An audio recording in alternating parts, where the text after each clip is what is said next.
आज एक बहुत ही महत्वपूर्ण बात आपसे साझा करने वाला हूँ। ये खासकर मेरे उन विभाग के भोले भाले कर्मचारियों के लिए है, जिनका सपना होता है अपना जमीन लेना और एक अपना घर बनाना।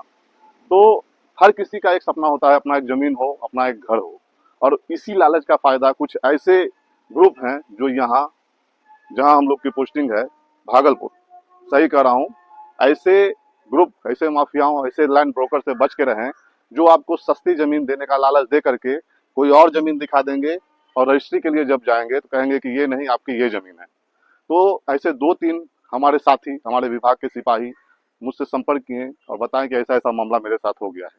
गोपनीयता के कारण उनकी जानकारी तो साझा नहीं कर सकता हूँ, लेकिन ये बात 100% सत्य है। तो ऐसे लोगों से झांसे में मत आएं, और जब भी जमीन खरीदना हो तो सोच समझ के अपनी पूरी जो भी जानकारी हो, या फिर आपको अगर नहीं समझ में आता है तो किसी विशेष आदमी से जिसको इस संबंध में जानकारी हो, उससे एक बार जरूर बातचीत कर लें।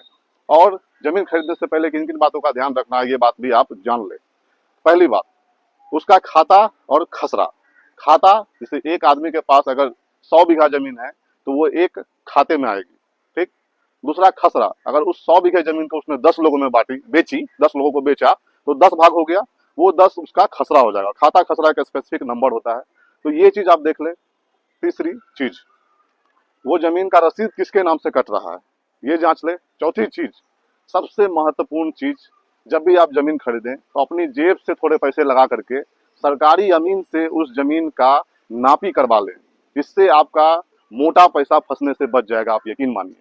आप थोड़े से पैसे खर्च करेंगे लेकिन आपका मोटा पैसा बच जाएगा। तो ये बातें आप ध्यान में रखें और ऐसे फ्रॉड गैंग से बचें, लैंड ब्रोकर